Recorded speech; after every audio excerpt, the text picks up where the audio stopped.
tepat di hari akad pernikahanku. Setelah semua tamu undangan dan keluarga hadir, calon suamiku tiba-tiba menghilang tanpa kabar. Ternyata dia kabur bersama mantan pacarnya dan menginap di sebuah hotel. Saat kupergoki mereka, calon suamiku berteriak, "Dia lebih kaya darimu dan setara dengan keluargaku." Saat itu aku hanya diam tersenyum. Kutuntut kembali biaya kerugian pernikahan sebesar 233 juta dalam waktu 4 hari. Dan kubuat dia menyesal. Sebelum ceritanya dimulai, silahkan tulis di kolom komentar dari daerah mana saja teman-teman yang menonton cerita ini. Jangan lupa like dan subscribe agar channel ini bisa semakin berkembang dan bisa mempersembahkan cerita yang lebih menarik lagi. Gedung mewah itu telah didekorasi dengan sempurna. Bunga-bunga berwarna putih gading dan perak menjuntai anggun di setiap sudut. Ratusan kursi berbalut kain satin telah terisi penuh. Para tamu undangan, dengan busana terbaik mereka, saling berbisik pelan, memuji kemegahan acara yang akan segera berlangsung. Di pelaminan yang megah, semua hiasan telah siap. Ini adalah hari di mana dua keluarga besar akan menyatu. Di ruang rias, Diva menatap pantulannya di cermin. Riasan sempurna menghiasi wajahnya, tidak berlebihan namun berhasil menonjolkan kecantikan alaminya. Jantungnya berdebar kencang, campuran antara gugup, haru, dan bahagia yang tak terhingga. Hari ini adalah hari pernikahannya dengan Vando, pria yang telah bersamanya selama 3 tahun. Ibunya masuk, tersenyum haru. "Anak ibu cantik sekali," bisiknya, merapikan juntayan hijab Diva. "Sudah siap, Nak? Keluarga Vando sebentar lagi sampai." Diva mengangguk, tersenyum. "Siap, Bu." Waktu yang dijadwalkan untuk akad nikah adalah pukul 9 pagi. Sekarang jam sudah menunjukkan pukul 9:05. Suasana di luar ruang rias mulai sedikit berubah. Musik instrumental yang tadinya terdengar syahdu, kini terasa seperti penanda waktu yang berjalan terlalu lambat. Pukul 9:15. Diva mulai gelisah. Dia meremas jemarinya yang sudah dihiasi henna putih. "Macet kali ya, Bu?" tanyanya pelan. "Mungkin," jawab ibunya, namun raut wajahnya juga mulai cemas. Pukul 9:30. Kegelisahan itu berubah menjadi kepanikan. Ayah Diva masuk ke ruang rias, wajahnya tegang. Vando belum bisa dihubungi. Semua telepon keluarganya juga tidak aktif, katanya dengan suara berat. Jantung Diva seakan berhenti berdetak. "Tidak aktif? Maksud ayah?" Telepon Vando mati. Telepon orang tuanya juga.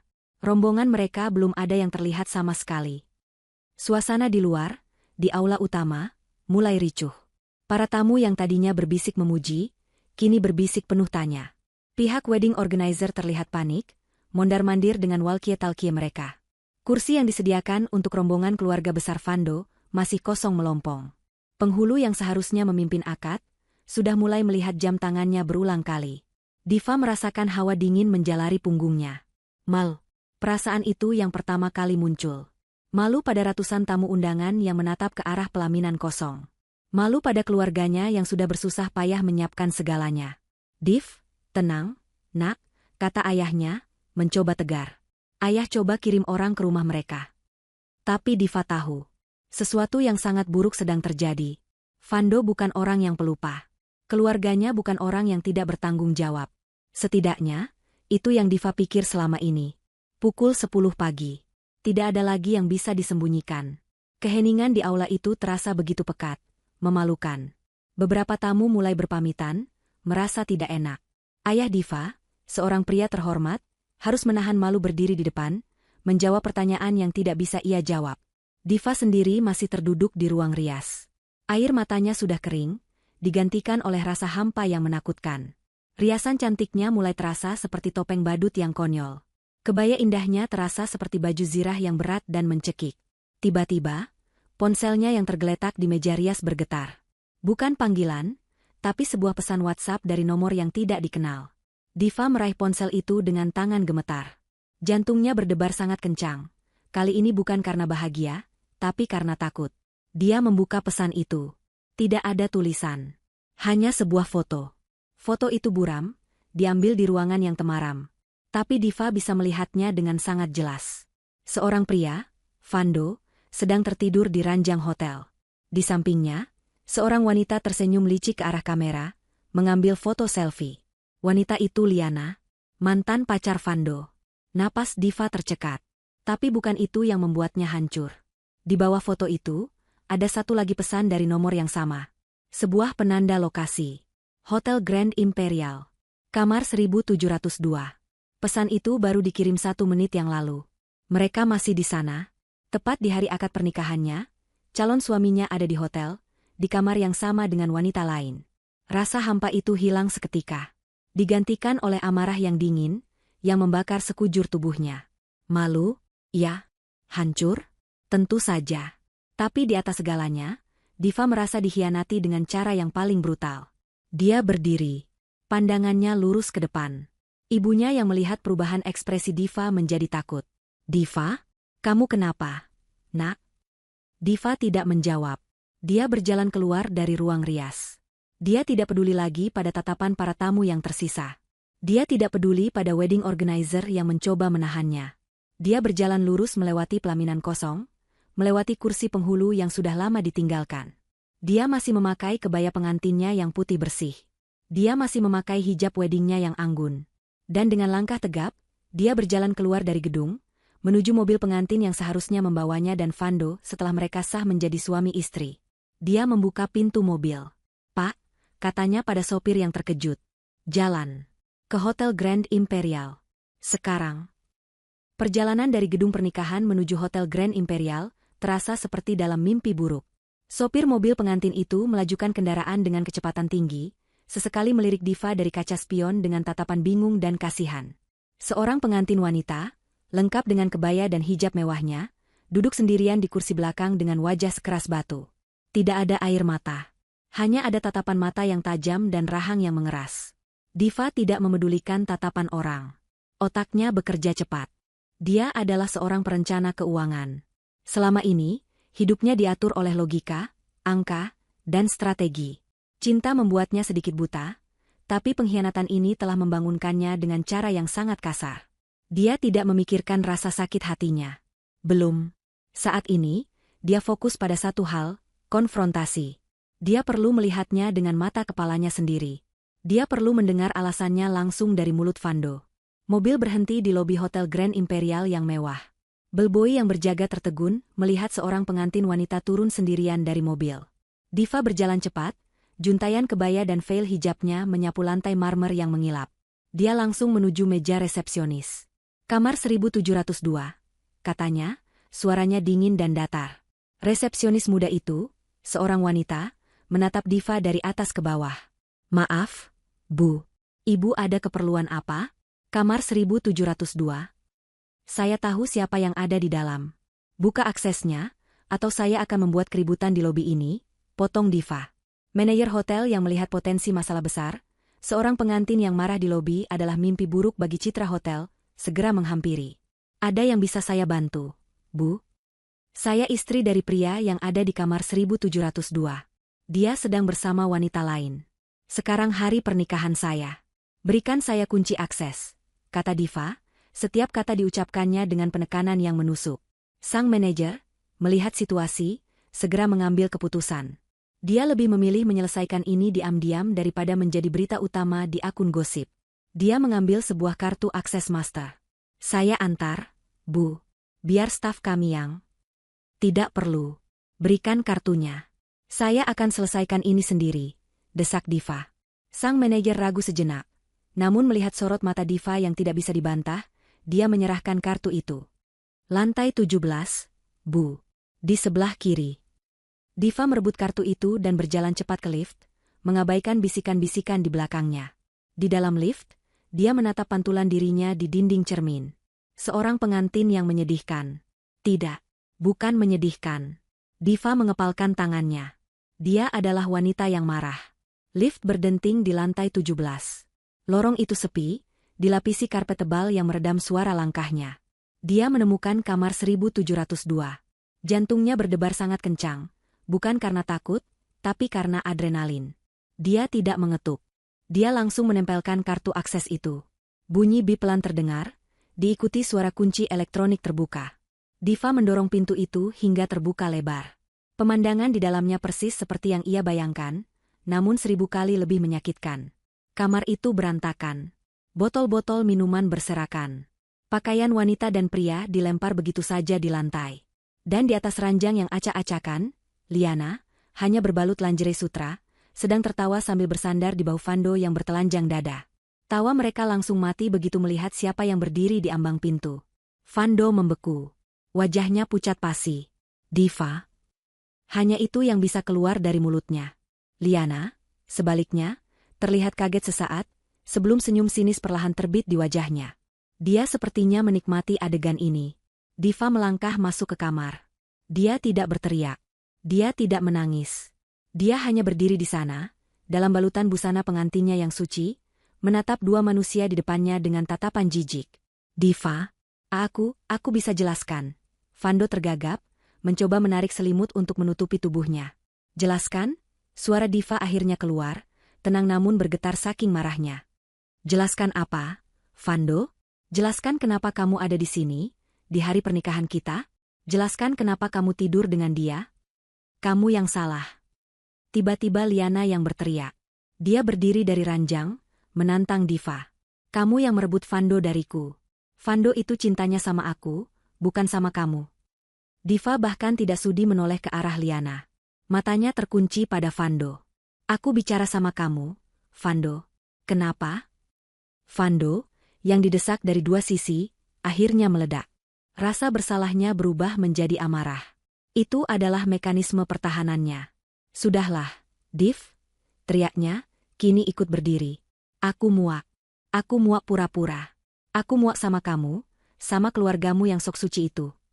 Dada Diva terasa sesak. Jadi, ini semua pura-pura? Iya, bentak Fando. Aku capek harus selalu jadi apa yang kamu mau. Harus jadi apa yang keluargamu mau. Liana beda. Dia mengerti aku. Mengerti kamu? Diva tertawa sinis. Atau mengerti uangmu? Disinilah Fando mengucapkan kalimat yang akan menghancurkan segalanya. Dia menunjuk Liana dengan bangga, lalu menatap Diva dengan pandangan menghina. Dia lebih kaya darimu, teriak Fando, suaranya menggema di kamar hotel. Dan dia setara dengan keluargaku. Kamu itu apa? Div, kamu dan keluargamu itu cuma beruntung. Status kita beda. Liana yang lebih pantas mendampingi aku. Hening. Kalimat itu menggantung di udara. Lebih kaya. Setara. Diva mengira dia akan hancur mendengar itu. Dia pikir dia akan ambruk dan menangis. Tapi yang terjadi sebaliknya. Sesuatu yang dingin dan kokoh terbentuk di dalam dirinya. Amarahnya lenyap, digantikan oleh perhitungan yang jernih. Dia menatap Fando, pria yang baru saja menghinanya, lalu menatap Liana, wanita yang tersenyum penuh kemenangan di samping Fando. Diva tersenyum tipis. Senyuman yang membuat Fando dan Liana bingung. Baik, kata Diva pelan. Dia mengambil ponselnya. Dia tidak menelepon siapa-siapa. Dia membuka aplikasi kalkulator. Dia mulai mengetik dengan cepat, jarinya menari di atas layar. Biaya gedung. Biaya catering 1000 tamu. Biaya dekorasi. Biaya baju pengantin. Biaya wedding organizer. Biaya denda pembatalan vendor bulan madu. Kerugian imaterial atas nama baik keluarganya. Totalnya muncul di layar. Diva membalikan ponselnya dan menunjukkannya pada Fando. Di layar itu tertera angka 233.000.000. Fando dan Liana mengerutkan kening. Apa itu? Tanya Liana sinis. 233 juta, kata Diva, suaranya tetap tenang. Itu total kerugian materi dan imaterial atas pembatalan pernikahan ini. Uang yang sudah dikeluarkan keluargaku. Fando tertawa. Kamu gila? Kamu mau minta ganti rugi? Aku tidak minta, kata Diva. Aku menuntut. Dia menyimpan ponselnya. Karena kamu bilang Liana kaya dan setara denganmu, uang segitu pasti bukan masalah, kan? Kamu. Fando kehabisan kata-kata. 4 hari, kata Diva, melangkah mundur ke pintu. Kalian punya waktu 4 hari untuk mengembalikan setiap rupiahnya ke rekening ayahku. Lewat dari 4 hari. Diva menatap mereka berdua, satu persatu. Kalian akan tahu akibatnya. Dia berbalik, berjalan keluar dari kamar itu tanpa menoleh lagi. Dia menutup pintu di belakangnya, meninggalkan Fando dan Liana yang masih membeku dalam kebingungan dan kemarahan mereka. Di lorong hotel, Diva bersandar sejenak ke dinding. Kakinya gemetar hebat. Tapi dia berhasil. Dia tidak menangis di depan mereka. Dia memejamkan mata, menarik napas panjang, lalu menegakkan kembali hijabnya yang sedikit miring. Perang baru saja dimulai. Diva tidak ingat bagaimana dia bisa sampai di rumah. Dia hanya ingat melepaskan veil hijabnya yang menjuntai di dalam mobil, membiarkan kebaya pengantinnya yang kaku menekan dadanya yang sesak. Sopir mobil pengantin itu mengantarnya sampai ke depan gerbang rumah dalam diam, wajahnya penuh iba. Saat Diva melangkah masuk, pemandangan di dalam rumahnya jauh lebih menyakitkan daripada kamar hotel tadi. Kursi-kursi tamu yang disiapkan untuk acara syukuran di rumah masih terpasang. Karangan bunga ucapan selamat, yang kini terasa seperti ejekan, masih berdiri tegak di halaman. Di ruang tengah, ayah dan ibunya duduk. Ibunya menangis dalam pelukan ayahnya. Ayahnya, pria tegar itu, hanya menatap kosong ke depan, bahunya merosot. Rasa malu dan penghinaan ini 1000 kali lebih berat daripada kerugian materi. Melihat Diva masuk, masih dengan baju pengantin, tangis ibunya pecah. "Nak, Diva." Tapi Diva tidak menangis. Dia berjalan melewati mereka, langkahnya tegap meski terasa berat. Dia masuk ke kamarnya. Dia tidak membanting pintu. Dia melepaskan satu persatu aksesori pengantinnya. Tiara, anting-anting, kalung. Lalu, dengan sedikit kesulitan, dia melepaskan kebaya mewahnya, membiarkannya jatuh begitu saja di lantai. Dia masuk ke kamar mandi, membersihkan riasan di wajahnya dengan kasar. Dia membasuh wajahnya, membiarkan air dingin itu menyadarkan kenyataan. 15 menit kemudian, dia keluar. Diva yang keluar dari kamar mandi bukan lagi Diva sang calon pengantin. Dia mengenakan kemeja kerja yang rapi, celana bahan, dan hijab instan yang praktis. Wajahnya pucat, tapi matanya menyala. Dia kembali ke ruang tengah, di mana orang tuanya masih terpaku. "Ayah, Ibu," kata Diva, suaranya serak namun tegas. "Tolong siapkan semua rincian tagihan. Semua bukti transfer. Gedung, catering, dekorasi, baju, undangan, souvenir. Semuanya." Ayahnya mendongak, bingung. "Untuk apa, Div?" "Kita akan menagihnya," kata Diva. "Setiap rupiahnya." Sebelum ayahnya sempat menjawab, Diva sudah mengambil ponselnya. Dia tidak menelepon sahabatnya untuk menangis. Dia menelepon pengacaranya. "Selamat pagi, Pak Rian. Maaf mengganggu di hari libur. Saya Diva. Saya ada masalah besar. Saya butuh Anda datang ke rumah saya. Sekarang." Keesokan harinya, hari pertama setelah hari H yang gagal, suasana di rumah Diva tegang. Diva, didampingi Pak Rian, seorang pengacara muda yang terkenal tajam, telah selesai menyusun berkas setebal buku. Mereka telah bekerja semalaman, mengumpulkan setiap bukti, setiap kwitansi, setiap perjanjian dengan vendor. Sekitar pukul 10 pagi, sebuah mobil mewah berwarna hitam berhenti dengan decitan keras di depan rumah Diva. Pintu mobil terbuka. Bukan Vando yang keluar, melainkan ayah dan ibu Vando. Wajah mereka tidak menunjukkan penyesalan. Mereka terlihat marah. Ayah dan ibu Diva menyambut mereka di pintu, mencoba menjaga etika meski hati mereka hancur. "Di mana Diva?" sembur ibu Vando, bahkan sebelum duduk. Suaranya melengking. "Ada apa mencari putri saya?" tanya ayah Diva, menahan amarah. "Ada apa katamu?" Ibu Vando tertawa sinis. "Putri Anda itu sudah mempermalukan keluarga kami. Dia membuat putra saya, Vando, tertekan. Tentu saja Vando kabur. Anak itu terlalu kaku, terlalu mengatur, tidak bisa mengimbangi gaya hidup putra saya." Dada ibu Diva naik turun. "Jaga ucapan Anda, Bu. Putra Anda yang kabur dengan wanita lain di hari pernikahannya. Putra Anda yang menghina putri saya." "Halah," potong ibu Vando. "Itu pasti karena putri Anda tidak bisa memuaskan Vando. Laki-laki itu wajar mencari kebahagiaan. Harusnya putri Anda introspeksi diri. Kenapa dia ditinggalkan?" Ayah Diva sudah mengepalkan tangannya. "Anda datang ke rumah saya setelah putra Anda menghina keluarga saya, dan sekarang Anda memfitnah putri saya? Keluar dari rumah saya." "Tunggu," sebuah suara tenang memotong ketegangan. Diva muncul dari ruang kerjanya. Dia tidak sendirian. Pak Rian berjalan di sampingnya, membawa sebuah tas kerja tebal. Diva tampil profesional. Blazer berwarna biru dongker, hijab yang rapi, dan wajah yang dingin. Dia menatap ayah dan ibu Vando tanpa gentar. "Selamat siang," sapa Diva. "Silakan duduk. Ada yang ingin saya bicarakan." Ibu Vando menatap Diva dengan jijik. Oh, ini dia. Si pengantin gagal. Mau bicara apa kamu? Mau minta maaf karena sudah membuat Vando tidak nyaman? Diva tersenyum tipis, senyuman yang sama yang ia tunjukkan di kamar hotel. Saya tidak tertarik berdebat dengan Anda. Saya di sini untuk bicara bisnis. Ayah Vando, yang sedari tadi diam, akhirnya angkat bicara. Suaranya berat dan penuh wibawa palsu. Diva, sudahlah. Tidak perlu diperpanjang. Kami tahu ini memalukan. Anggap saja ini bukan jodoh. Kami akan berikan sedikit kompensasi atas rasa malu kalian. Diva mengangguk. Saya tidak butuh kompensasi. Saya butuh ganti rugi. Pak Rian melangkah maju. Dia membuka tas kerjanya dan meletakkan sebuah berkas yang dijilid rapi di atas meja kopi, tepat di depan orang tua Vando. Apa ini?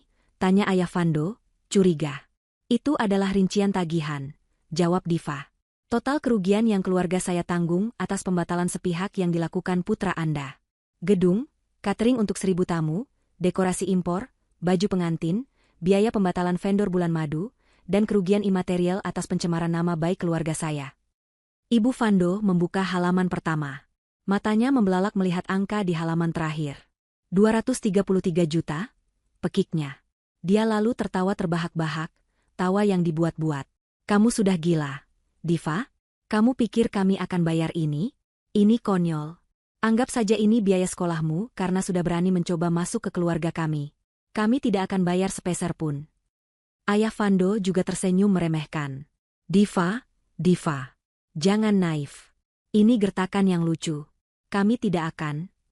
Ini bukan gertakan. Potong Pak Rian, pengacara Diva, untuk pertama kalinya. Suaranya tenang namun menusuk. Ini tagihan. Dan kami punya dasar hukum yang sangat kuat untuk menagihnya. Dasar hukum apa? Hah? Tantang Ibu Vando. Diva menatap lurus ke mata ayah Vando. Saya tahu kalian tidak akan mau membayar hanya dengan tagihan ini. Itulah mengapa saya sudah siapkan ini. Pak Rian mengeluarkan satu map lagi dari tasnya. Kali ini map tipis berwarna merah. Dia menggesernya ke tengah meja. Apalagi ini? Gerutu ayah Vando. Itu, kata Diva, adalah salinan perjanjian komitmen pranikah yang ditandatangani oleh Vando di atas meterai sebulan yang lalu. Tawa Ibu Vando langsung berhenti. Wajah ayah Vando mengeras. Perjanjian apa? Bukan perjanjian harta gono gini, jelas Diva, seolah sedang memberi kuliah. Saya tahu keluarga Anda tidak akan setuju. Ini perjanjian yang lebih sederhana. Isinya, jika salah satu pihak, baik saya atau Vando, membatalkan pernikahan dalam kurun waktu 1 bulan sebelum hari H secara sepihak, dengan alasan yang tidak bisa diterima, seperti perselingkuhan atau kabur, maka pihak tersebut wajib menanggung 100% dari seluruh kerugian finansial yang ditimbulkan oleh pihak yang dirugikan. Wajah Ibu Vando pucat pasi. Itu jebakan. Kamu menjebak putra saya. Bukan jebakan, Bu, sanggah Pak Rian dengan sopan. Itu namanya kontrak hukum. Putra Anda menandatanganinya dengan sadar, tanpa paksaan. Kami punya saksi. Dan berkat kejadian kemarin, kami juga punya bukti kuat bahwa Vando telah melakukan prestasi. Bukti foto, bukti lokasi hotel, dan... Pak Rian tersenyum tipis. Rekaman video pengakuan Vando sendiri. Ayah Vando terdiam.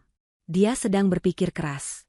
Kalian tidak bisa memaksa kami membayar, seru Ibu Vando. Kami akan lawan di pengadilan. Silakan, kata Diva. Tapi sepertinya Anda belum mengerti situasinya. Diva mencondongkan tubuhnya ke depan. Vando menandatangani surat itu dengan antusias. Dia bilang itu bukti cintanya. Tapi dia tidak membaca klausul terakhirnya. Klausul kecil yang saya tambahkan di bagian lampiran. Pak Rian menunjuk ke map merah itu. Silakan dibaca poin 7b. Ayah Vando merebut map itu dan membacanya.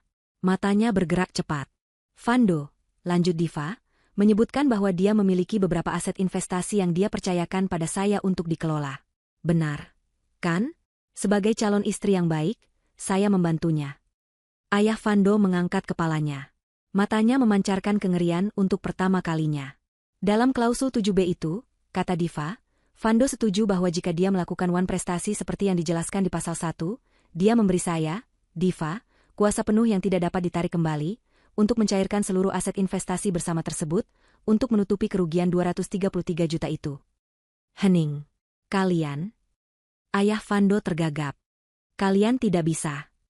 Oh, kami bisa, kata Diva. Perjanjian itu sah. Dan kami sudah mendaftarkannya. Diva berdiri. Saya berikan kalian waktu 3 hari dari sekarang. Jika dalam 3 hari uang 233 juta itu tidak masuk rekening ayah saya, Pak Rian akan segera memproses pencairan aset Fando.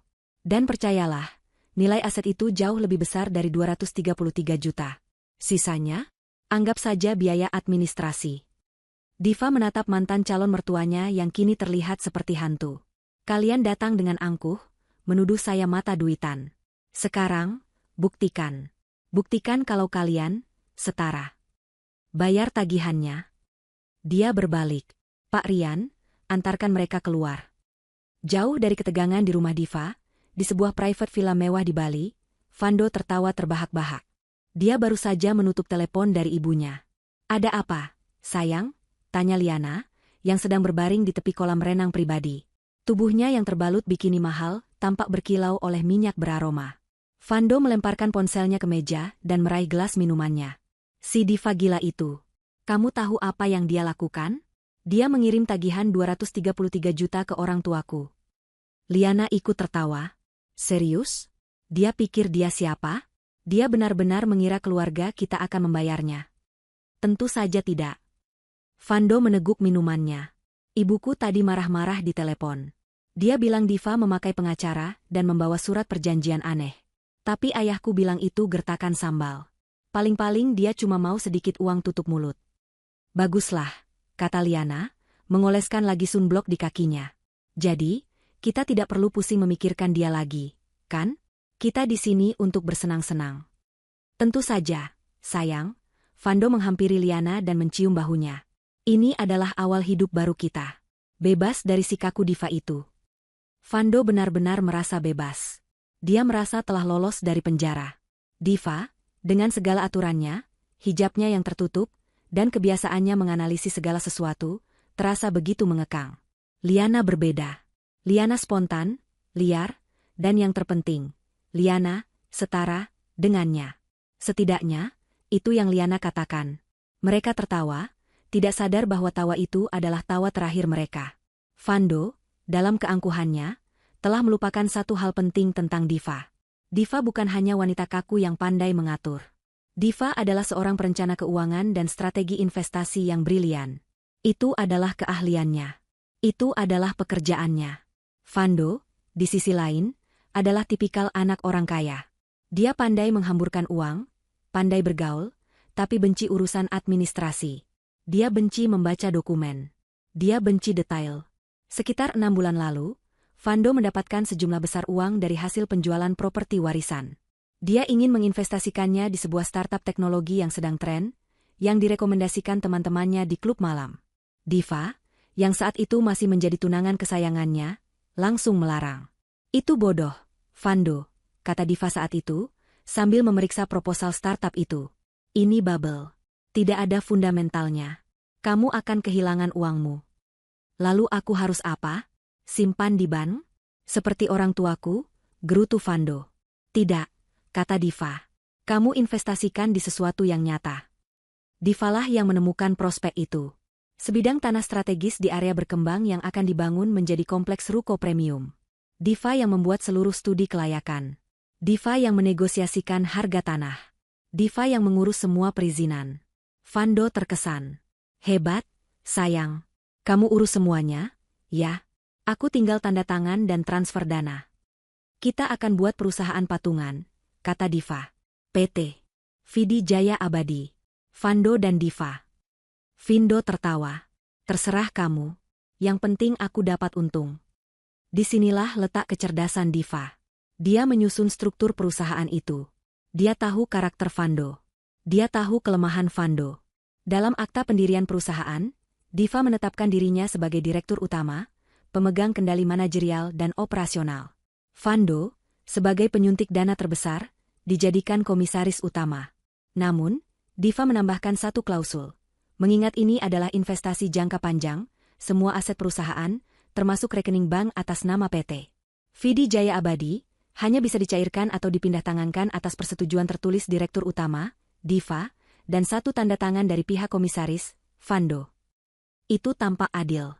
Tapi kemudian, Diva membuat dokumen kedua. Perjanjian komitmen pranikah itu. Saat Diva menyodorkan perjanjian itu sebulan lalu, Fando hanya tertawa. Sayang, buat apa ini? Tentu saja aku akan menikahimu. Anggap saja ini bukti cinta, kata Diva lembut. Hanya formalitas. Tanda tangan di sini. Findo menandatanganinya tanpa membaca. Dia tidak peduli dengan pasal-pasal soal ganti rugi 233 juta. Yang tidak dia sadari adalah lampiran 7B. Klausul kecil itu. Klausul itu berbunyi, pihak kedua, Fando, dengan ini setuju, apabila terjadi wan prestasi sebagaimana dimaksud dalam pasal 1, maka pihak kedua memberikan kuasa penuh, absolut, dan tidak dapat ditarik kembali kepada pihak pertama, Diva, untuk bertindak sebagai satu-satunya penandatangan yang sah atas nama pihak kedua dalam kapasitasnya sebagai komisaris di PT Vidi Jaya Abadi, khusus untuk keperluan likuidasi aset guna menutupi kerugian yang ditimbulkan. Dengan kata lain, Fando baru saja menyerahkan haknya sebagai komisaris kepada Diva, jika dia berani selingkuh dan kabur. Dan hari ini adalah hari kedua. Di Bali, Fando dan Liana sedang bersiap-siap untuk makan malam mewah di restoran tepi tebing yang terkenal. Fando sedang memakai jam tangan mahalnya ketika ponselnya berdering. Nama yang tertera, Pak Agung, manajer bank. Halo, Pak Agung. Ada apa? Sapa Fando, sedikit terganggu. Selamat sore, Pak Fando. Maaf mengganggu. Ada masalah darurat dengan rekening Anda. Masalah apa lagi? Ibuku sudah bilang itu gertakan. Bukan, Pak. Ini bukan rekening pribadi Anda. Ini rekening PT Vidi Jaya Abadi. Kami baru saja menerima perintah pengadilan darurat, diajukan oleh Ibu Diva selaku direktur utama. Jantung Fando berdebar. Perintah apa? Perintah pembekuan aset sementara, kata Pak Agung. Seluruh dana di rekening perusahaan Anda dibekukan, tidak bisa ditarik oleh siapapun, sampai ada sidang. Fando tertawa gugup. Bagus. Jadi Diva juga tidak bisa ambil uangnya, kan? Benar, Pak. Tapi, bukan itu masalah utamanya. Menurut surat perintah, pengadilan juga membekukan semua rekening pribadi yang terhubung dengan nama Anda sebagai pemilik modal di PT Vidi Jaya Abadi, untuk mencegah pengalihan aset. Keheningan melanda. Apa maksud Anda? Suara Fando bergetar. Rekening tabungan pribadi Anda, rekening giro Anda, rekening saham Anda, semuanya atas nama Fando dibekukan, Pak. Efektif 1 jam yang lalu. Gelas yang dipegang Fando jatuh dari tangannya, pecah berkeping-keping di lantai marmer villa. Tidak mungkin. Itu uang pribadiku. Perintahnya jelas. Pak, ini terkait wan prestasi di perjanjian investasi. Maaf, saya tidak bisa berbuat apa-apa. Telepon ditutup. Fando panik. Dia segera membuka aplikasi mobile bankingnya. Saldonya masih terlihat, tapi ada tanda, blokir, besar di sebelahnya. Dia mencoba mentransfer Rp100.000. Gagal. Dia membuka aplikasi sekuritasnya. Diblokir. Dia membuka semua aplikasi keuangannya. Diblokir. Diva tidak hanya menuntut 233 juta. Dia telah memotong napas Fando. Dia membekukan semua uang Fando. Sayang, kamu kenapa? Kok pucat? Liana keluar dari kamar mandi, sudah cantik dengan gaun malamnya. Fando menatap Liana dengan mata nanar. Uangku dibekukan. Semua? Senyum Liana langsung hilang. Apa maksudmu dibekukan? Semuanya? Tapi kartu kredit keluargamu. Itu rekening pribadiku. Uangku sendiri. Aku tidak bisa pakai sepeser pun. Teriak Fando, panik. Liana mundur selangkah. Mereka ada di villa termahal di Bali. Mereka baru saja memesan makan malam di restoran termahal. Dan tagihan villa ini akan jatuh tempo besok pagi. Fando memegang bahu Liana erat. Matanya memancarkan kepanikan yang putus asa. Liana, sayang kamu bayar dulu, ya? Pakai kartu kamu, bisik Fando. Katamu kamu kaya, kan? Kamu setara dengan keluargaku, kan? Wajah Liana yang cantik dan penuh riasan itu mendadak pucat pasi. Dia membeku di tempat, matanya memancarkan ketakutan yang sama sekali tidak bisa dia sembunyikan. Keheningan yang canggung dan berat memenuhi kamar villa mewah itu. Pertanyaan Fando, katamu kamu kaya, kan? Menggantung di udara seperti vonis. Wajah Liana yang tadinya angkuh dan penuh kemenangan, kini pucat pasi. Riasan mahalnya tidak mampu menutupi ketakutan yang merayap di matanya. Dia tertawa, tapi suaranya terdengar seperti kaca pecah. Apa maksudmu? Tentu saja aku punya uang. Tapi ini kan masalahmu dengan Diva. Kenapa aku yang harus bayar? Karena kamu bersamaku, bentak Vando, kepanikan membuatnya menjadi agresif. Kamu bilang kamu setara. Kamu bilang Diva itu tidak ada apa-apanya dibanding kamu. Sekarang buktikan. Liana mundur selangkah. Dia tidak pernah membayangkan skenario ini. Seluruh rencananya, yang telah ia susun dengan sangat hati-hati selama berbulan-bulan, kini terancam berantakan dalam hitungan jam. Kenyataannya, Liana jauh dari kata kaya. Dia adalah seorang penipu ulung. Dia lahir dari keluarga biasa saja, namun sejak remaja dia terobsesi dengan kehidupan glamor yang ia lihat di media sosial. Dia membangun citranya setahap demi setahap. Dia bekerja sebagai admin di sebuah perusahaan impor-ekspor kecil, gaji yang pas-pasan. Tapi di malam hari, dia adalah Liana sang sosialita. Dia menghabiskan gajinya untuk menyewa tas bermerek selama 1 malam, hanya untuk berfoto. Dia berhutang pada temannya untuk membeli gaun agar bisa masuk ke pesta eksklusif. Dia menjadi ahli dalam memanipulasi foto agar terlihat seolah-olah dia sedang berlibur di Eropa, padahal dia hanya di apartemen studio sempitnya. Hidupnya adalah tumpukan utang yang menggunung. Kartu kreditnya sudah lama mencapai batas maksimal. Dia dikejar pinjaman online. Dia bertahan hidup dari satu kebohongan ke kebohongan lainnya. Dia cantik, dan dia menggunakan kecantikannya sebagai modal. Targetnya selalu pria kaya. Tapi dia tidak pernah berhasil mendapatkan yang benar-benar terikat. Sampai dia bertemu kembali dengan Vando. Vando adalah target sempurna. Kaya raya, sedikit arogan, dan yang terpenting, dia membenci detail. Liana tahu Vando sudah bertunangan dengan Diva. Liana membenci Diva. Bukan hanya karena Diva memiliki Vando, tapi karena Diva memiliki semua yang tidak Liana miliki. Kecerdasan otentik, ketenangan, dan kekayaan yang tidak perlu dipamerkan. Rencana Liana sederhana, rebut Vando. Dia memanipulasi Vando, membisikkan racun tentang betapa membosankannya Diva. Dia memuji-muji ego Vando. Dan dia berbohong. Dia bilang ayahnya adalah pengusaha tambang di Kalimantan, bahwa dia baru saja menjual saham startupnya, bahwa dia memiliki apartemen mewah di Singapura. Semua bohong. Dia mengira, setelah Vando meninggalkan Diva di hari pernikahan, sebuah ide gila yang Liana sendiri usulkan untuk membuktikan, cinta, Vando, dia akan segera dinikahi. Dia akan menjadi nyonya Vando. Semua utangnya akan lunas. Dia akan benar-benar menjadi sosialita yang selama ini dia pura-purakan. Tapi dia tidak pernah memperhitungkan Diva. Dia meremehkan wanita berhijab itu. Dia pikir Diva akan hancur, menangis, dan mengurung diri. Dia tidak menyangka Diva akan melawan dengan cara yang begitu cerdas dan brutal. Membekukan aset. Vando, dengar, Liana mencoba menenangkan suaranya, kembali ke mode manipulatif. Bukan aku tidak mau bantu. Tapi ini kan uangmu yang dibekukan. Kenapa kita tidak telepon ayahmu saja? Minta dia transfer. Kamu pikir aku belum coba? Teriak Vando. Ayahku marah besar. Dia bilang ini semua salahku. Dia tidak mau bantu. Vando berbohong. Kenyataannya, ayahnya tidak bisa dihubungi, mungkin sedang sibuk mengurus masalah yang ditimbulkan Diva. Lama-lama kepanikan Vando berubah menjadi kecurigaan. Dia menatap Liana dengan tajam. Sebenarnya, kamu punya uang atau tidak? Tentu saja punya. Balas Liana, terlalu cepat. Oke. Bayar villa ini dulu. Kita tidak bisa di sini kalau tidak bayar. Bayar dulu tagihannya, nanti aku ganti 100 kali lipat kalau uangku sudah kembali, kata Vando. Saat itu, bel pintu villa berbunyi. Vando membukanya.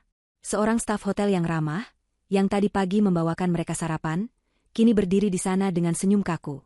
Di tangannya ada sebuah map kulit. Selamat sore, Tuan Vando, Nyonya Liana. Maaf mengganggu. Hanya mengingatkan, ini sudah waktu check-out pukul 12 siang tadi. Dan kami harus menyiapkan villa ini untuk tamu selanjutnya nanti malam. Vando menelan ludah. Oh, ya. Kami akan perpanjang 1 malam lagi. Staf itu tersenyum lebih kaku. Tentu saja, Tuan. Tapi sesuai prosedur, Tuan harus menyelesaikan tagihan yang berjalan lebih dulu. Totalnya, termasuk biaya late check-out, layanan kamar, dan mohon maaf biaya penggantian gelas yang pecah tadi. Staf itu menyodorkan tagihan. Mata Vando hampir keluar. Angka yang tertera di sana sangat fantastis. Dompet saya tertinggal. Liana, sayang, pakai kartumu dulu, kata Vando, mendorong Liana ke depan. Ini adalah momen pembuktian. Seluruh hidup Liana dipertaruhkan di sini. Dilihat oleh Vando, ditatap oleh staf hotel, Liana gemetar. Dia tidak punya pilihan. Dia membuka tas Chanel sewaannya. Dia mengeluarkan dompet Gucci palsu. Dan dia menarik satu-satunya kartu kredit yang tersisa. Sebuah kartu platinum yang masih memiliki sedikit sisa limit, yang dia simpan untuk keadaan darurat. Ini, katanya dengan gaya angkuh yang dipaksakan, menyerahkan kartu itu ke staf hotel. Staf itu mengambilnya. Baik, Nyonya. Saya proses dulu. Dia mengeluarkan mesin gesek portabel. Dia memasukkan kartu itu. Dia menunggu. Waktu seakan berhenti. Mesin itu berbunyi. Bukan bunyi persetujuan. Tapi bunyi bip-bip-bip yang pelan namun mematikan. Staf itu menatap mesin, lalu menatap Liana. Mohon maaf, Nyonya. Kartu Anda ditolak. Apa? Tidak mungkin, seru Liana, panik. Gesek lagi. Mesin Anda pasti rusak.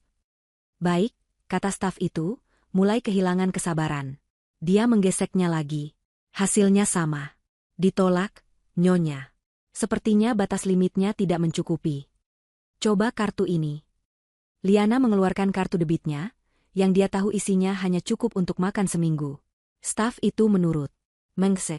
Ditolak. Saldo tidak cukup. Keringat dingin membanjiri dahi Liana. Dia adalah seorang sosialita kaya raya, dan dia tidak bisa membayar tagihan hotel. Vando menatapnya dengan horor. Kebohongan itu kini terpampang jelas di depan matanya. Dia tidak kaya. Dia tidak setara. Dia penipu. Kamu bohong, desis Vando. Vando, aku? Kamu penipu, teriak Vando, amarahnya meledak. Tuan, Nyonya, sela staf hotel, nadanya kini berubah menjadi dingin dan resmi. Jika tagihan ini tidak bisa diselesaikan, dengan sangat menyesal kami harus memanggil pihak keamanan hotel dan menahan Anda sampai ada jaminan pembayaran. Vando dan Liana saling pandang. Mereka tidak hanya bangkrut. Mereka tidak hanya hancur. Mereka terdampar. Terpenjara di dalam surga mewah yang mereka ciptakan sendiri, tanpa uang sepeser pun untuk melarikan diri. Hari ketiga, Jakarta. Sementara Vando dan Liana menghadapi neraka pribadi mereka di Bali, situasi di Jakarta telah berkembang menjadi bencana finansial skala penuh bagi keluarga Vando. Diva, dengan perhitungannya yang presisi, tidak hanya membekukan aset PT Vidi Jaya Abadi.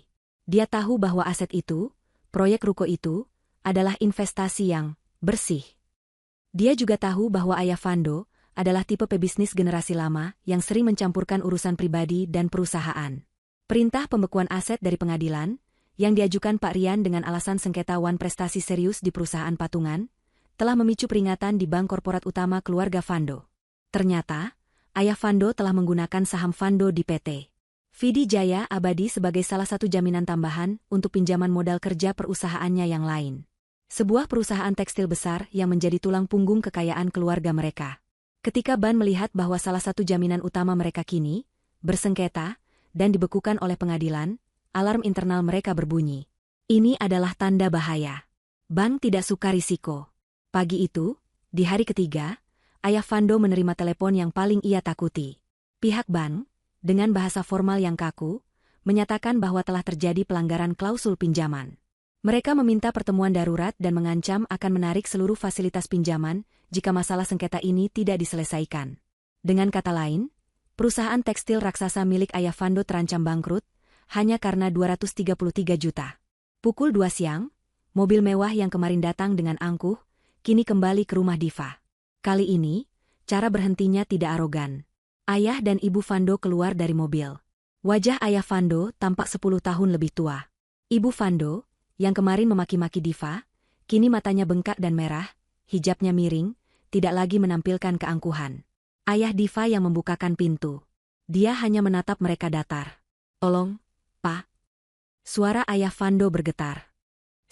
Kami perlu bicara dengan Diva. Mereka dipersilakan masuk. Diva sudah menunggu di ruang tamu yang sama. Pak Rian duduk diam di sampingnya, memegang pulpen dan buku catatan. Begitu melihat Diva, Ibu Vando langsung bersimpuh. Dia tidak berlutut, dia benar-benar bersujud di lantai, memegang kaki meja. Diva, tolong, Nak. Ampuni kami. Ampuni Vando, tangisnya meledak. Ayah Vando berdiri kaku, menelan harga dirinya yang sudah hancur. Diva, kami salah. Saya akui, kami sudah menghina kamu dan keluargamu. Ini semua salah Vando. Salah kami yang terlalu memanjakannya. Diva hanya menatap mereka dengan tenang. Saya sudah menduganya. Tolong, nak, cabut pembekuan asetnya, pinta ayah Vando. Masalah ini merembet ke perusahaan saya. Bank akan menarik pinjaman kami. Kami bisa hancur. Diva, hancur. Saya tahu, kata Diva singkat. Kami akan bayar, seru Ibu Vando. Kami bayar. Tapi kami tidak punya uang tunai sebanyak itu sekarang. Semua tertahan. Ayah saya, lanjut ayah Vando, hanya punya 100 juta uang tunai yang bisa ditarik saat ini. Tolong, Diva, ambil 100 juta ini. Tunai, sekarang juga. Nanti sisanya kami cicil. Yang penting, tolong tanda tangani surat pencabutan pembekuan aset itu. Saya mohon. Hening sejenak. Diva memandangi dua orang yang kemarin menghinanya, kini mengemis di kakinya. Ada kepuasan sesaat, tapi itu cepat hilang. Ini bukan tentang balas dendam emosional. Ini tentang keadilan. Pak, Bu, kata Diva, suaranya tetap datar. Saya bukan rentenir. Saya tidak sedang bernegosiasi atau menerima cicilan. Diva berdiri. Anda salah fokus. Masalah Anda bukan pembekuan aset. Pembekuan aset itu hanya akibat. Masalah Anda adalah putra Anda, Vando, berhutang 233 juta kepada keluarga saya atas kerugian yang dia sebabkan. Dan dia belum membayarnya. Tapi kami tidak punya, nak, isa Ibu Vando. Cari, kata Diva dingin. Kalian punya perusahaan besar. Kalian punya rumah mewah. Kalian punya banyak aset lain. Jual salah satunya.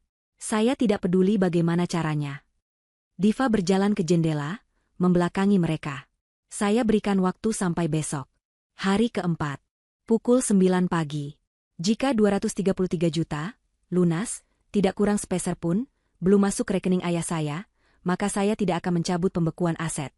Saya akan membiarkan bank Anda melakukan apa yang harus mereka lakukan. Dan saya akan melanjutkan proses hukum untuk melikuidasi penuh PT Vidi Jaya Abadi. Diva, itu akan menghancurkan kami, teriak ayah Vando. Diva berbalik, matanya menyorot tajam. Dan apa yang putra Anda lakukan pada saya? Pada keluarga saya? Dia tidak hanya menghancurkan kami. Dia mempermalukan kami di depan ratusan orang. Dia merendahkan saya. Kalian datang ke sini kemarin, kalian memfitnah saya. Kalian pikir saya akan lupa? Maafkan kami, nak, maaf. Waktu minta maaf sudah habis. Sekarang waktu membayar, kata Diva. 233 juta. Besok, jam 9 pagi. Jika tidak, anggap saja semua aset Anda hangus. Diva meninggalkan ruangan, membiarkan Pak Rian mengurus sisanya. Hari keempat, dini hari di Bali.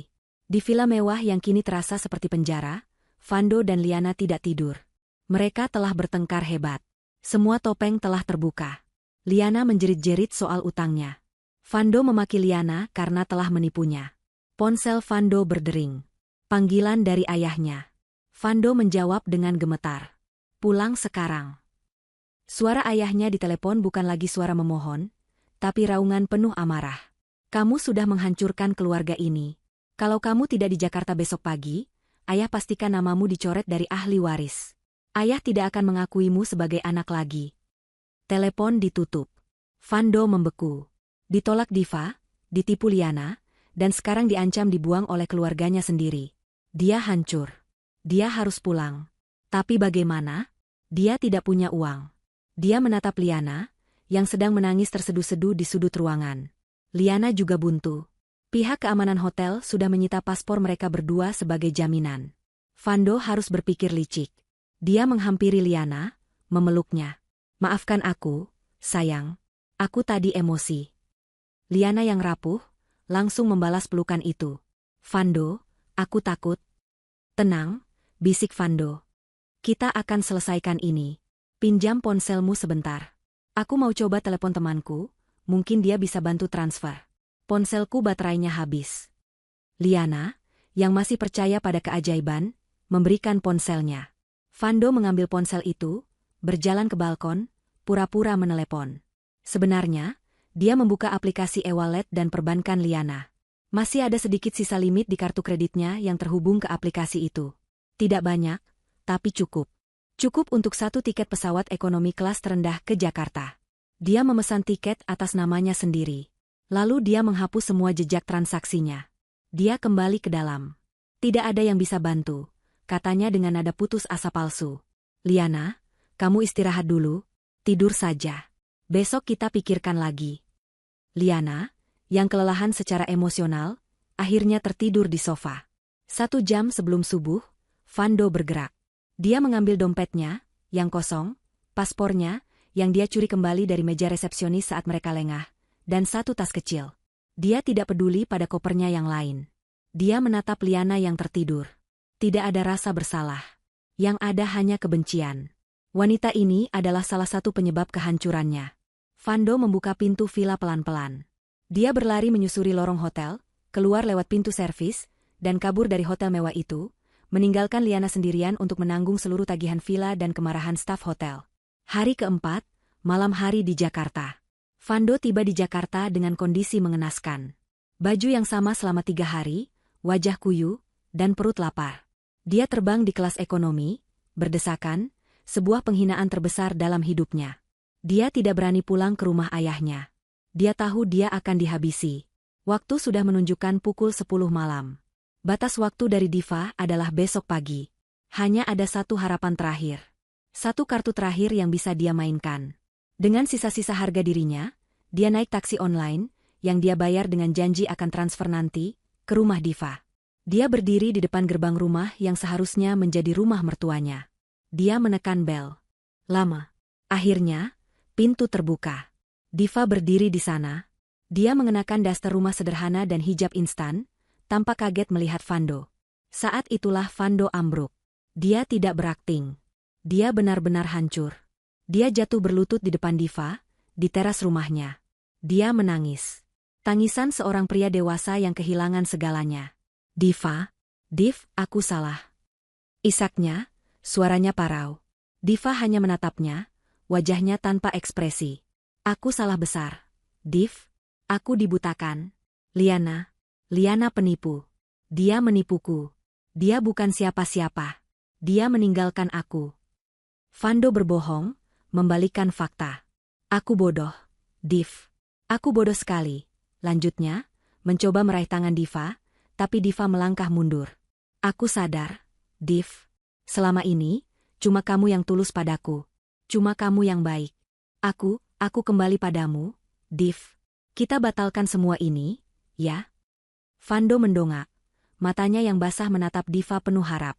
Kita mulai lagi. Aku janji, aku akan jadi suami yang baik. Kita batalkan tuntutannya. Aku akan menikahimu. Besok pagi. Di mana saja kamu mau. Asal kamu maafkan aku. Tolong, Div. Tolong cabut tuntutannya. Diva menatap pria yang menangis di kakinya. Pria yang 4 hari lalu menghinanya. Pria yang kini mengemis untuk kembali, bukan karena cinta, tapi karena dia tidak punya pilihan lain. Diva hanya dia menatapnya, dingin. Diva menatap pria yang bersujud di kakinya. Pria yang seharusnya menjadi suaminya 4 hari lalu. Pria yang kini menangis terseduh-seduh, memohon kesempatan kedua. Wajahnya basah oleh air mata dan kotor oleh debu jalanan. Pakaian mahalnya kusam dan lecek. Dia tampak mengenaskan. Aku kembali, Div. Aku kembali padamu, isak Vando lagi. Tolong, Div. Maafkan aku. Kita batalkan tuntutannya. Kita mulai lagi dari awal.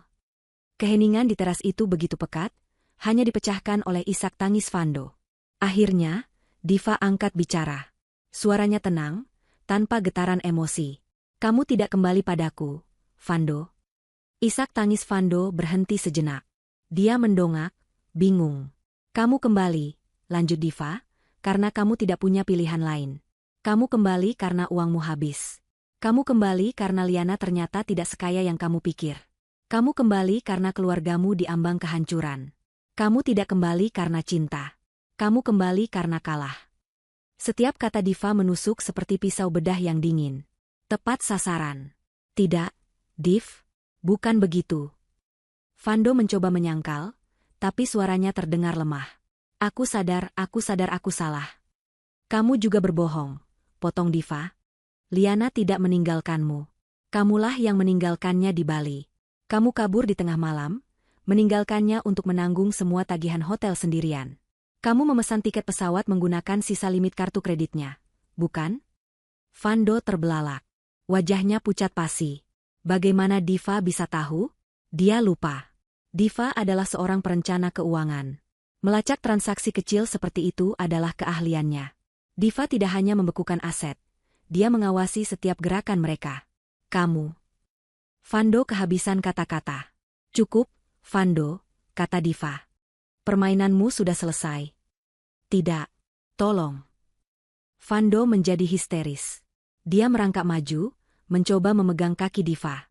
Aku akan lakukan apa saja. Aku akan sujud di kaki ayah dan ibumu. Aku akan ceraikan Liana. Kalian bahkan belum menikah, balas Diva datar. Aku akan perbaiki semuanya. Tolong, Div. Cabut tuntutannya. Kasihani aku. Saat Vando berada di puncak keputusasaan, sebuah suara lain terdengar dari dalam rumah. Suara tenang dan berat seorang pria. Selamat malam, Pak Vando. Vando membeku. Dia perlahan menoleh ke sumber suara. Lampu ruang tamu menyala lebih terang. Di sana, di sofa yang menghadap ke pintu, duduk Pak Rian, pengacara Diva. Dia mengenakan setelan kerja yang rapi, seolah ini adalah rapat bisnis biasa pukul 9 pagi, bukan drama pukul 10 malam. Di depannya, di atas meja, sebuah laptop terbuka. Vando sadar. Diva tidak sendirian. Dia telah menonton seluruh pertunjukan memalukan ini. Rasa malu yang luar biasa menyapu Vando. Jauh lebih besar daripada rasa putus asanya. Dia perlahan bangkit berdiri, tubuhnya gemetar. Siapa kamu? Gagap Vando, mencoba mengembalikan sisa-sisa harga dirinya. Ini urusanku dengan Diva. Urusan pribadi. Diva melangkah mundur, masuk ke dalam rumah dan berdiri di samping Pak Rian. Dia memberi isyarat bahwa ini bukan lagi urusannya. Ini urusan hukum. Saya Rian, kuasa hukum Ibu Diva, kata Pak Rian sambil berdiri. Dan ini sudah jauh dari urusan pribadi, Pak Vando. Ini adalah urusan prestasi, penipuan, dan pencemaran nama baik. Saya mau bicara dengan Diva, tuntut Vando, menunjuk ke arah Diva. Saya kliennya. Anda bicara dengan pengacara saya, jawab Diva dingin. Pak Rian tersenyum tipis. Pak Vando, Anda sepertinya masih salah paham. Anda datang ke sini memohon untuk memulai kembali. Klien saya datang ke sini untuk memberi Anda peringatan terakhir. Batas waktu pembayaran 233 juta itu adalah besok, pukul 9 pagi. Bagaimana aku bisa bayar? Teriak Vando, frustrasinya meledak. Kalian membekukan semuanya. Kalian menjebakku. Ini semua jebakan. Kalian tidak akan dapat apa-apa kalau keluargaku bangkrut. Kalian juga rugi. Ini adalah gertakan terakhirnya. Ancaman bahwa jika dia tenggelam, dia akan membawa Diva bersamanya. Pak Rian tertawa pelan. Ah, gertakan itu. Kami sudah menduganya. Anda berpikir jika Anda tidak bisa membayar, kami juga tidak akan dapat apa-apa. Disitulah Anda salah besar. Vando mengerutkan kening. Kami tahu Anda tidak akan membayar dengan mudah.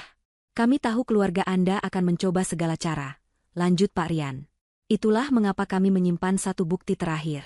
Kartu truf kami. Bukti apa lagi? Kalian sudah punya surat perjanjian.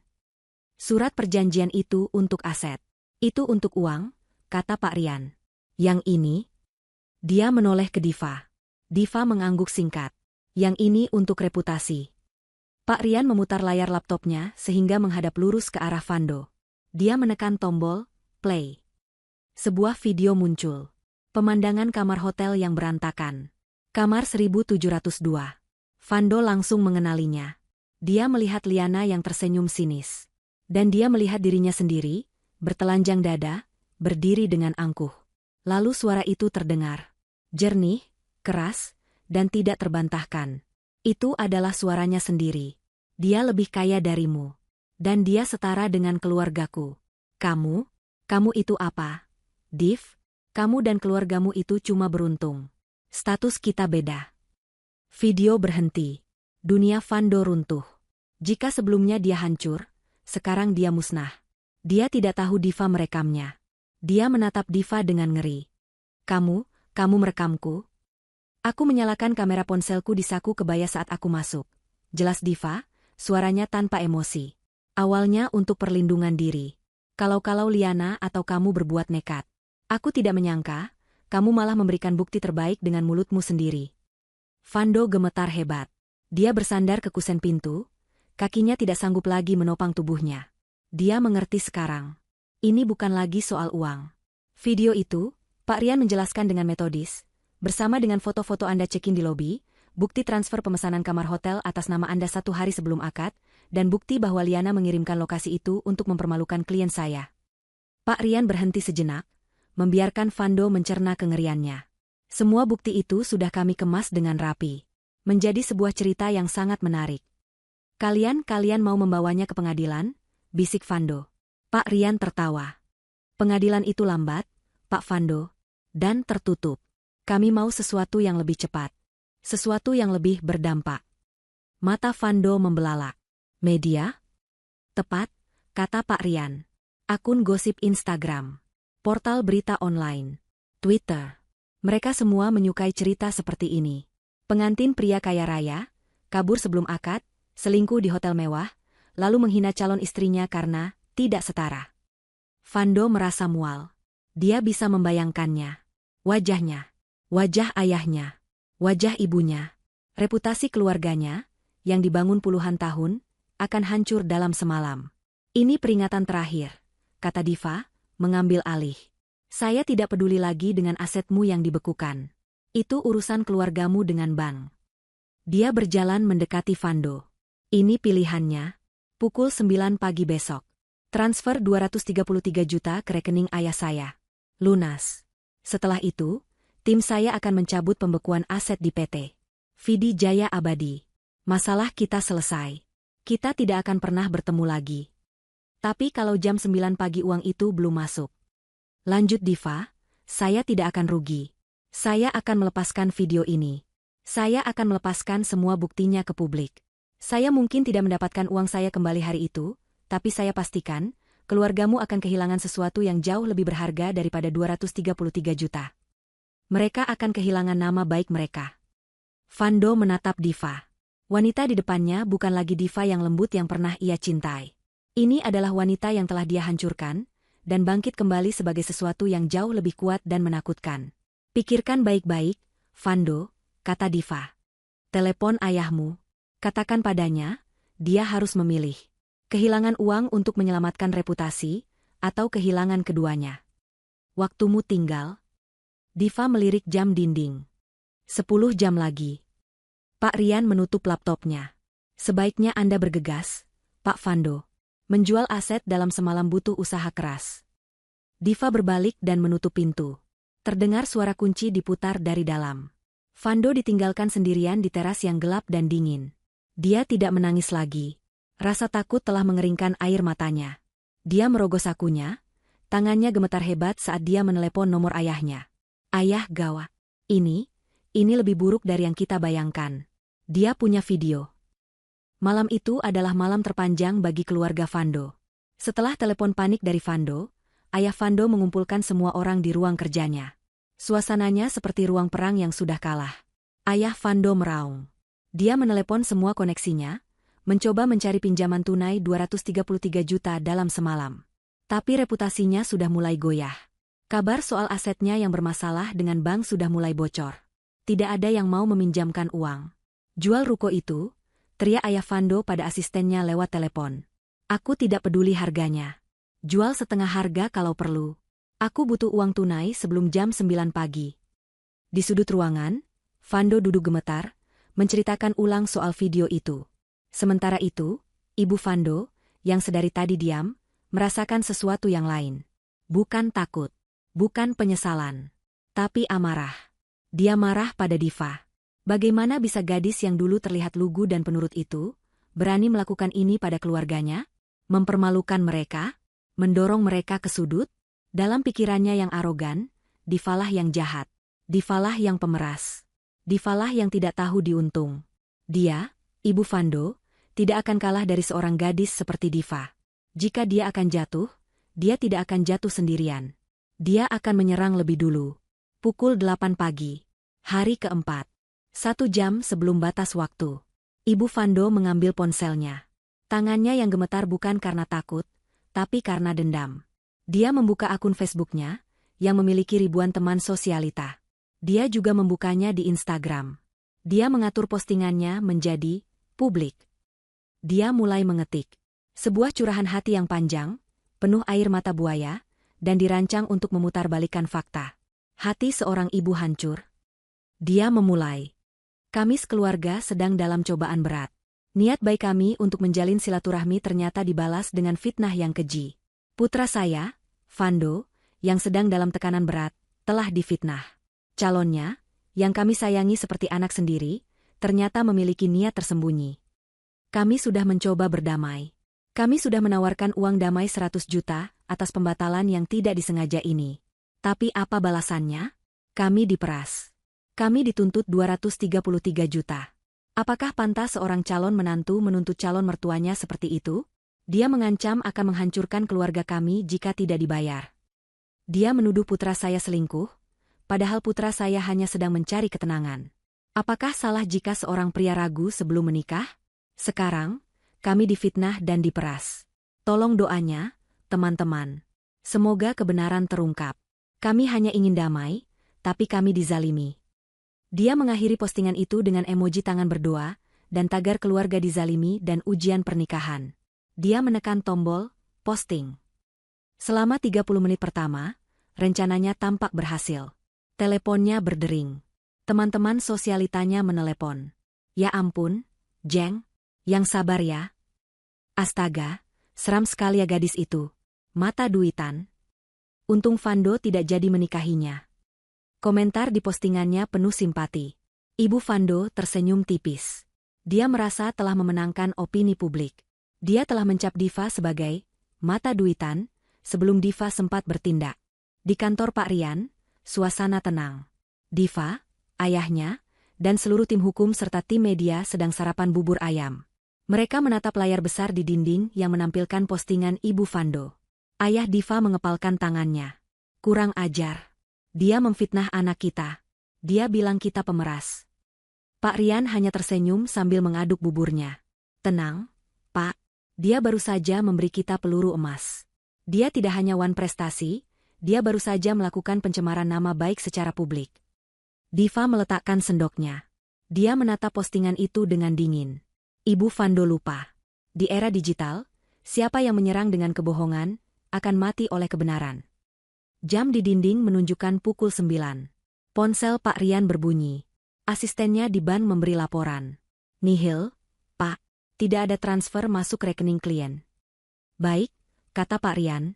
Dia menoleh ke tim medianya. Waktunya. Pukul 9.01. Tim media Diva menekan tombol, kirim. Mereka tidak hanya mengirimkannya ke 1 akun gosip. Mereka mengirimkannya ke 5 akun gosip Instagram terbesar, 3 portal berita online, dan 2 akun influencer besar di Twitter yang terkenal kritis. Paket yang mereka kirim sempurna. Jauh lebih lengkap dari yang dibayangkan Vando. Pertama, sebuah foto perbandingan. Sisi kiri, Diva, anggun dan tersenyum dalam balutan kebaya pengantin di gedung yang megah. Diberi tulisan, yang dihina. Sisi kanan, Vando dan Liana, berantakan di kamar hotel. Diberi tulisan, yang menghina. Kedua, narasi kronologi yang singkat, padat, dan menusuk. Menceritakan dari detik-detik Vando menghilang, pesan Wa dari Liana, hingga penggerbekan di kamar hotel. Ketiga, bukti utama. Video berdurasi 30 detik. Suara Vando yang berteriak, dia lebih kaya darimu. Dan dia setara denganku. Keempat, dan ini adalah serangan baliknya. Screenshot postingan Ibu Vando yang baru dibuat 1 jam lalu. Kelima, caption penutup, ditinggal di hari akad. Dihina karena tidak setara. Kini difitnah mata duitan. Keadilan untuk Diva. Pengantin pria kabu sabula bula bubu bula bula lalalala prala prala prala prabu bula lalalala prangu pranalang lalal. Dunia maya meledak. Dalam waktu kurang dari 1 jam, tagar pengantin pria kabu sabula bula bubu bula bula lalalala prala prala prala prabu bula lalalala prangu pranalang lalal menjadi trending topik nomor 1 di Indonesia. Ini bukan sekadar gosip. Ini adalah drama sosial yang menyentuh amarah setiap orang. Amarah wanita yang dikhianati, amarah orang tua yang dipermalukan, amarah publik pada kesombongan orang kaya. Gelombang kedua adalah netizen. Mereka adalah detektif terhebat di dunia. Mereka menyerbu postingan Ibu Vando. Kolom komentar yang tadi penuh simpati, kini berubah menjadi medan perang digital. Ibu, anaknya selingkuh malah bangga? Otaknya di mana, Bu? Setara katanya? Setara sama-sama tukang ngibul ya? 233 juta itu kerugian, bukan pemerasan. Dasar keluarga gak tahu malu. Si Diva udah sabar bang cuma minta balik modal. Malah difitnah. Gila. Tagar baru bermunculan, Karma Vandoliana dan tim Diva. Netizen tidak berhenti di situ. Mereka menggali. Akun Instagram Vando, yang penuh foto-foto pamer kekayaan, diserbu. Akun Instagram Liana, yang penuh foto gaya hidup palsu, ditemukan. Dan disinilah bom kedua meledak. Seseorang, yang tampaknya teman lama Liana atau korban penipuannya, muncul. Liana itu penipu. Dia bukan orang kaya. Rumahnya di gang sempit belakang pasar. Dia dicari-cari dat ke terpinjal. Semua tasnya itu KW atau sewaan. Bukti-bukti mulai bermunculan. Screenshot percakapan utang Liana. Foto rumah aslinya. Ironi cerita ini menjadi bahan tertawaan nasional.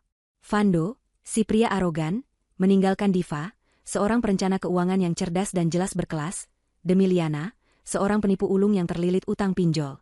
Teriakan Vando, dia lebih kaya darimu, kini menjadi meme paling menyedihkan di internet. Pukul 11 siang. Kehancuran itu total. Sanksi sosial telah dijatuhkan. Di kantornya, ayah Vando gemetar.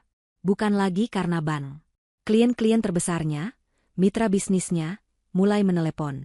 Mereka membatalkan kontrak. Maaf, Pak. Kami tidak bisa bekerja sama dengan perusahaan yang memiliki citra publik seburuk ini. Di Google Maps, perusahaan tekstil keluarga Vando dibanjiri review bintang 1. Produknya jelek, seperti kelakuan ownernya. Bahannya tipis, setipis moral keluarga ini. Ibu Vando pingsan setelah membaca komentar di postingannya sendiri. Postingan yang ia harap akan menyelamatkan reputasinya, justru menjadi bukti tertulis kebohongannya. Di Bali, Liana, yang baru saja terbangun di kamar villa yang terkunci, menyadari dirinya ditinggalkan Vando. Dia panik. Dia membuka ponselnya. Dan dia melihat wajahnya terpampang di semua akun gosip. Dia melihat rahasianya terbongkar. Dia menjerit histeris. Di rumahnya, ayah Vando mengangkat telepon dengan tangan gemetar. Dia menelepon Diva. Di seberang telepon, Diva hanya diam mendengarkan. Diva, nak? Suara ayah Vando terdengar seperti orang mati. Hentikan, tolong hentikan. Kami bayar. Kami bayar sekarang juga. Internet adalah hakim yang cepat dan juri yang kejam.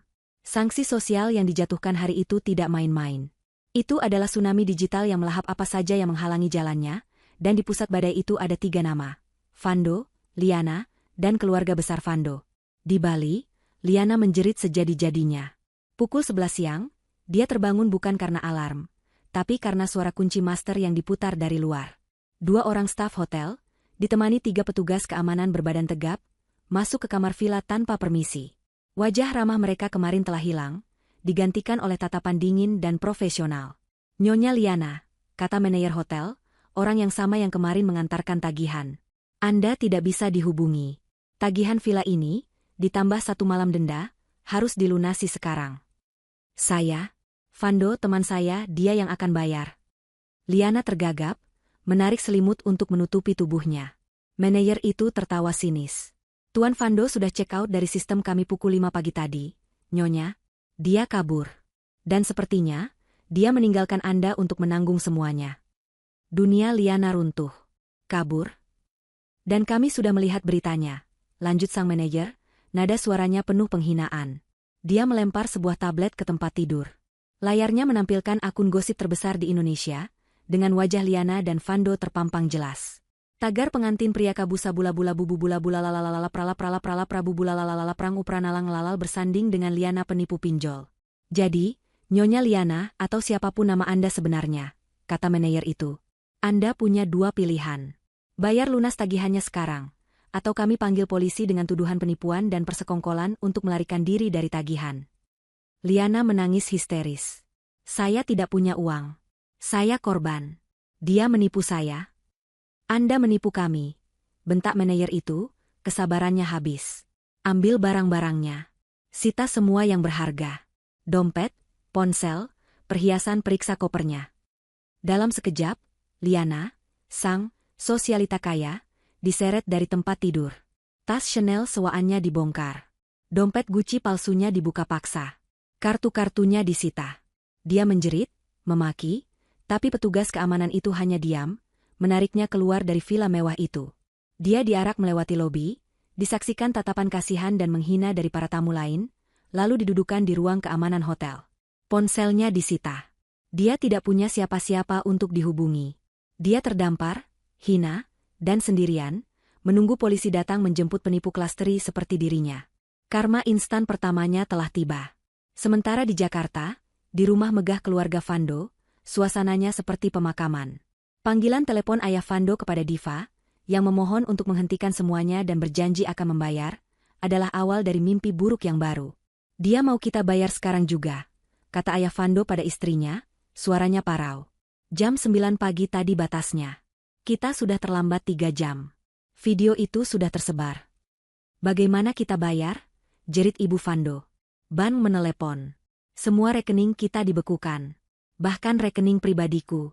Klien-klienmu membatalkan kontrak. Kita sudah hancur. Belum? Bentak ayah Vando, wajahnya merah padam. Dia menatap Vando, yang duduk meringkuk di sofa, gemetar ketakutan. Kita belum hancur. Kita hanya kehilangan uang. Tapi reputasi kita, nama baik keluarga, itu yang dirusak video sialan itu. Ayah Vando mondar-mandir seperti singa terluka. Dengar, pembekuan aset Diva hanya di PT Vidi Jaya Abadi. Masalahnya, bank menjadikan aset itu jaminan. Jika kita bisa bayar Diva, dia akan cabut tuntutannya. Pembekuan aset di PT itu akan dicabut. Bank akan tenang. Kita bisa selamat. Tapi uangnya dari mana? Ayah Vando berhenti. Dia menatap foto besar di dinding. Foto keluarga di depan salah satu ruko mereka yang paling strategis di pusat kota. Jual ruko itu, katanya pelan. Ibu Vando terbelalak. Apa? Itu ruko pertama kita. Itu warisan. Persetan dengan warisan, raung ayah Vando. Kamu mau kehilangan semuanya? Atau kamu mau kehilangan satu ruko untuk menyelamatkan sisanya? Telepon Pak Tora. Pak Tora adalah rival bisnis ayah Vando. Mereka saling benci, tapi ayah Vando tahu, Pak Tora adalah satu-satunya orang yang punya uang tunai miliaran dan akan sangat senang melihatnya menderita. 5 menit kemudian, ayah Vando berbicara di telepon, menelan ludah dan harga dirinya. Tora, ini aku. Aku butuh bantuanmu. Terdengar tawa pelan di seberang telepon. Tumben sekali. Ada apa? Aku mau jual ruko di jalan utama. Yang persis di seberang mal baru itu. Oh ya? Ruko emas itu? Kenapa dijual? Tanya Tora, berpura-pura tidak tahu. Seluruh Jakarta sudah membicarakan keluarga Vando. Aku butuh uang tunai. Hari ini, kata ayah Vando, memejamkan mata. Hari ini, ya? Harga pasarannya 7 miliar. Kan? Tapi karena hari ini, aku hanya bisa tawarkan. Tora sengaja menjeda, 3 miliar. Kau merampokku. Ambil atau tinggalkan. Aku dengar kamu sedang dikejar waktu. Ayah Vando gemetar. Kehilangan 4 miliar dalam sekejap. Baik, desisnya. 3 miliar. Tapi aku butuh 250 juta ditransfer ke rekening lain. Sekarang juga. Sisanya bisa urus nanti. Tentu saja. Tawa kemenangan Tora terdengar jelas. Dalam 30 menit, setelah melalui proses yang menyakitkan, transaksi itu terjadi. 3 miliar akan masuk, tapi yang lebih penting, 233 juta kini tersedia di rekening lain yang tidak dibekukan. Ayah Vando, dengan tangan gemetar, membuka aplikasi perbankannya. Dia menatap putranya, Vando, dengan tatapan penuh kebencian. Ini, katanya, adalah harga kebodohanmu. Dia memasukkan nomor rekening ayah Diva. Dia memasukkan angka 233-000-000. Dia menekan tombol transfer. Pukul 14.30 WIB. Di kantor Pak Rian, Diva dan ayahnya duduk tenang. Ponsel ayah Diva, yang tergeletak di meja, bergetar. Sebuah notifikasi SMS perbankan masuk. Ayah Diva membukanya. Dia membaca pesan itu dalam diam. Lalu dia menunjukkannya pada Diva. Di layar tertera, transaksi berhasil. Transfer dana sebesar Rp233 juta telah masuk ke rekening Anda. Tidak ada perayaan. Tidak ada sorak-sorai. Ayah Diva hanya memejamkan mata, setetes air mata lega jatuh di pipinya. Ibunya, yang duduk di sampingnya, menangis dalam diam. Diva menatap layar itu. Angka yang menjadi simbol penghinaannya kini telah kembali. Dia menoleh ke Pak Rian. "Pak, uangnya sudah masuk." Pak Rian mengangguk. "Baik. Apa instruksi Anda selanjutnya, Bu Diva?" Diva berdiri. Dia merapikan hijabnya. Wajahnya tenang dan terkendali. Dia telah memenangkan perang. Dia telah mendapatkan uangnya kembali. Dia telah menghancurkan reputasi orang-orang yang menghinanya. Dia telah mendapatkan keadilannya. "Tugas mereka sudah selesai," kata Diva. "Sekarang, mulai tugas kita." Pak Rian tersenyum. "Tugas apa, Bu?" "Kirimkan surat pencabutan pembekuan aset PT Vidi Jaya Abadi ke bank," kata Diva. "Kita penuhi bagian kita dalam perjanjian. Kita tunjukkan pada mereka siapa yang sebenarnya, setara, dan siapa yang memegang teguh kehormatan." "Dan setelah itu?" tanya ayah Diva. Diva menatap ayahnya, dan untuk pertama kalinya dalam 4 hari, dia tersenyum. Bukan senyum sinis atau dingin, tapi senyum lega yang tulus. "Setelah itu," kata Diva, "kita bangun kembali apa yang telah mereka hancurkan. Tapi kali ini, kita bangun kerajaan kita sendiri." 6 bulan berlalu sejak hari itu. Debu digital telah mengendap, tetapi jejaknya abadi. Tagar pengantin pria kabusa bula-bula bubu bula-bula lalalala prala prabu bulalalala prang uprana langlalal telah menjadi legenda urban. Sebuah studi kasus tentang karma instan di era media sosial. Tapi bagi para pelakunya, kehidupan telah berubah selamanya. Diva tidak menggunakan uang 233 juta itu untuk berfoya-foya. Dia menggunakannya persis seperti yang dia katakan, untuk membangun kerajaan. Dia membuka sebuah kantor konsultan di sebuah ruko baru yang dia beli, dengan harga wajar, tidak seperti keluarga Fando. Nama perusahaannya, Amanah Wedding Solution. Ini bukan wedding organizer biasa. Diva menciptakan sebuah konsep baru. Dia tidak hanya menjual dekorasi dan catering. Dia menjual perlindungan. Setiap klien yang mendaftar di WO-nya akan mendapatkan paket layanan yang mencakup konsultasi hukum, audit keuangan pranikah, dan perjanjian komitmen yang kuat, persis seperti yang telah menyelamatkannya.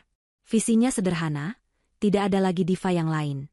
Tidak ada lagi keluarga yang dipermalukan. Bisnisnya meledak.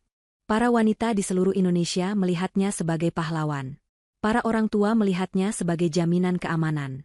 Diva, wanita berhijab yang tenang dan cerdas itu, telah mengubah trauma terburuknya menjadi model bisnis yang paling dicari. Dia kini sering diundang menjadi pembicara di seminar-seminar Women Empowerment. Dia berbicara tentang literasi keuangan, kekuatan hukum, dan pentingnya harga diri. Dia tidak pernah menyebut nama Fando atau Liana. Dia tidak perlu. Semua orang sudah tahu ceritanya. Dia hanya tersenyum dan berkata, "Selalu lindungi diri Anda. Karena pada akhirnya, hanya Anda yang bisa." Diva yang baru ini adalah Diva yang lebih kuat. Hijabnya kini ditata lebih profesional. Balutan blazer dan kemeja sutra menjadi pakaian kerjanya sehari-hari. Dia memancarkan aura kepercayaan diri dan ketenangan yang menakutkan sekaligus mengagumkan. Dia telah menang. Lalu, bagaimana dengan para pecundang? Karma untuk Liana berjalan cepat dan brutal.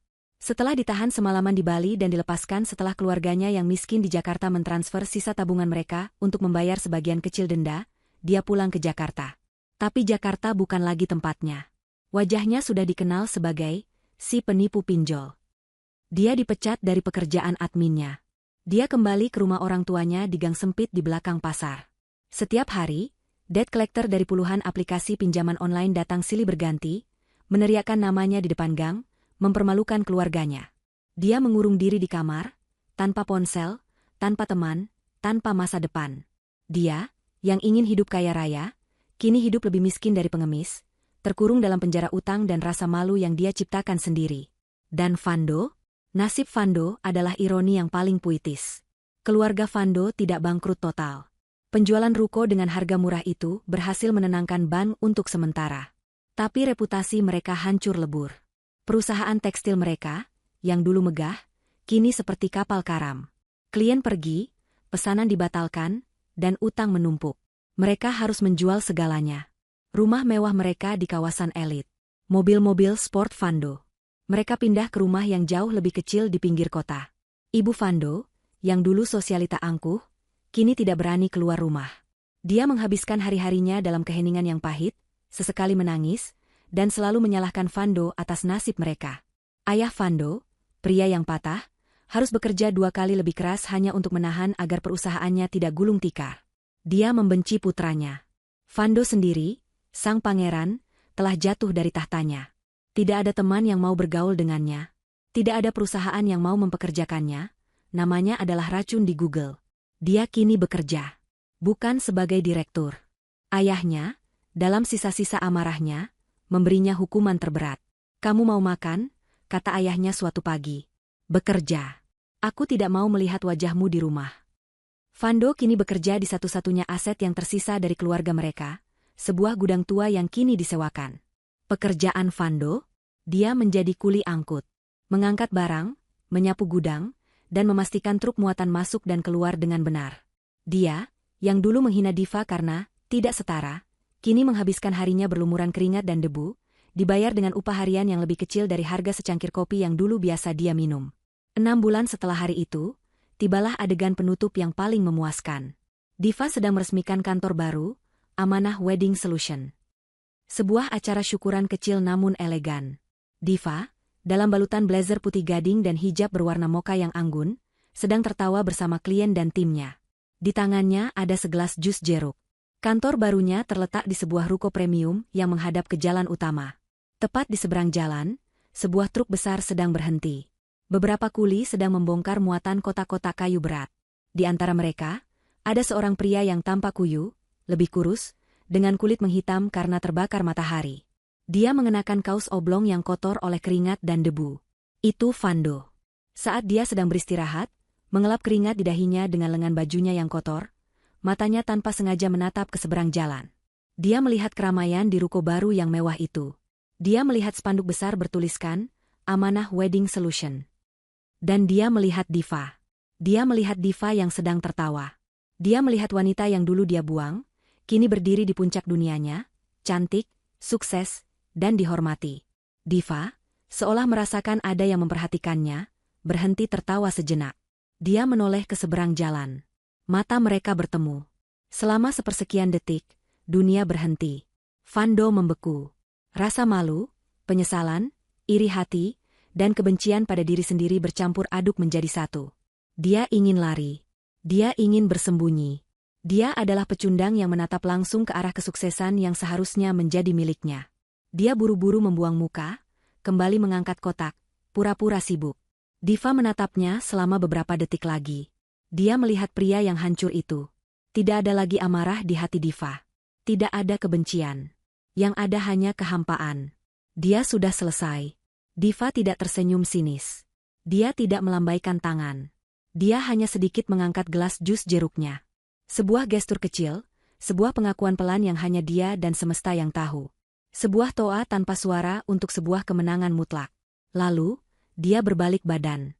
Dia kembali ke pestanya, kembali ke tawa teman-temannya, kembali ke kerajaannya. Meninggalkan Fando, sekali dan untuk selamanya, di seberang jalan, bersama debu dan penyesalannya. Debu dan penyesalannya. Debu dan penyesalannya. Debu dan penyesalannya. Debu dan penyesalannya.